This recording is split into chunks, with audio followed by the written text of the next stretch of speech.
वंदे पुरुषोत्तमम। परम दयाल श्री ठाकुर देवघर धाम पार्लर में बैठी हुए हैं। वहाँ पे हमारे परम श्रद्धेय तारकदा बंदोपाध्याय आए हुए हैं। अब ठाकुर जी से सीधा एक प्रश्न पूछा गया और ये 8 जुलाई 1951 रविवार का दिन ये बातें विश्व खंड आलोचना प्रसंग से लिया गया है। ठाकुर जी से पूछा गया, ठाकुर दीक्षा का न्यूनतम उम्र क्या है? परमदयाल श्री ठाकुर जी कहते हैं 5 वर्ष का उम्र जब हो जाए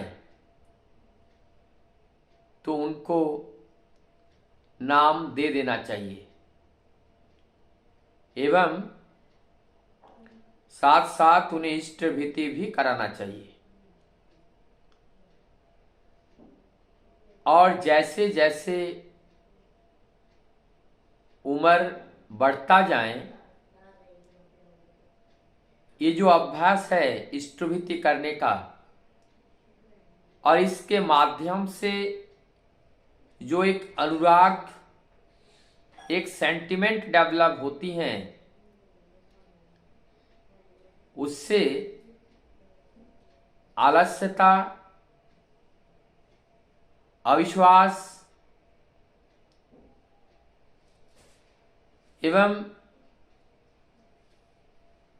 जिसके लिए इष्टभीति कर रहे हैं वो हमारे गुरु हैं, वो हमारे जीवन के धारक पालक पोषक सब कुछ हैं। ये बात धीरे धीरे समझ में आने लगता है। जब उम्र 12 वर्ष होते हैं तब जाकर के वैदिक विधि विधान के साथ उनको इस सतनाम से दीक्षा दान किया जाता है।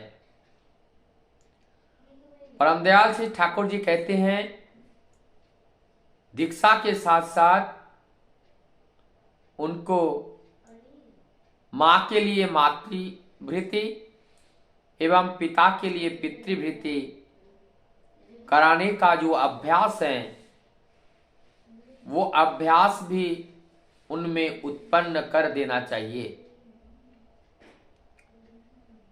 जब तक परिवार में मां के प्रति पिता के प्रति अनुराग उत्पन्न नहीं होता है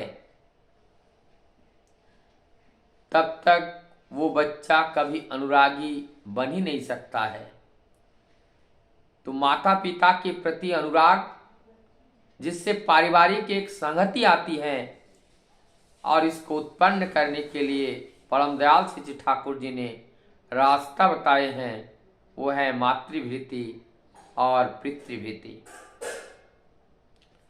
जो बालक मातृभृति एवं पितृभृति करते हैं उनके अंदर एक ऐसा सेंटिमेंट डेवलप कर जाते हैं माता और पिता के प्रति कि उनके निर्देश को पालन ना कर पाए तो शरीर के अंदर एक प्रकार का पीड़ा उत्पन्न होता है।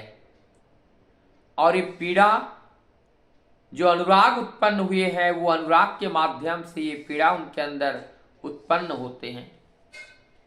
इसको अगर हम कहें वास्तव में यही मातृभीति और पितृभीति के माध्यम से आत्म मर्यादा बोध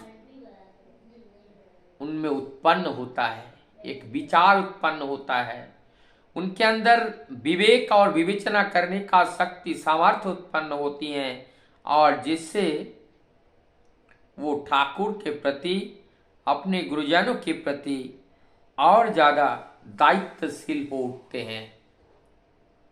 इस प्रकार से दीक्षा लेकर परम पिता को ग्रहण करके दैनंदिन इष्टविधि परायण होकर चलने से हमारा जीवन अनेक अनुशासित होता है। और ये अनुशासित अर्थात नियंत्रित जीवन, जो वृत्ति प्रवृत्तियां निरंतर हमारे शरीर को टुकड़ा टुकड़ा या छिन्न भिन्न करने का जो प्रयास रचा हुआ था, जीवन में गुरु को पाकर उनको निर्देश परिपालन करने का सौभाग्य होने के वजह से ये हमें ज्यादा नुकसान नहीं पहुंचा पाते हैं। इष्टभीति की और हमें सदैव सजाग रहना चाहिए। और इसके साथ साथ हमारा गार्जियन जैसे माता पिता और गुरु, साथ साथ हमें ऋत्विक देवता को भी भूलना नहीं चाहिए। हमें अपने ऋत्विक देवता के दैनंदिन जीवन के निर्वाह करने के लिए कुछ ना कुछ सहयोग, कुछ ना कुछ चिंतन, कुछ ना कुछ विचार हमें करना चाहिए। अर्थात यथासाध्य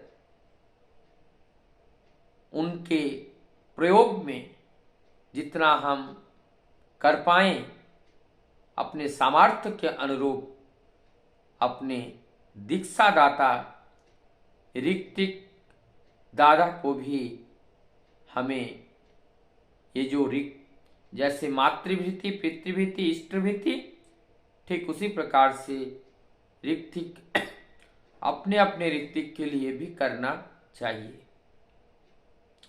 इसी के माध्यम से हमारे अंदर एक अलौकिक परिवर्तन, आध्यात्मिक चेतना, इष्ट गुरु और गुरुजनों के प्रति श्रद्धा, अनुराग, शालीनता ये उत्पन्न होती हैं।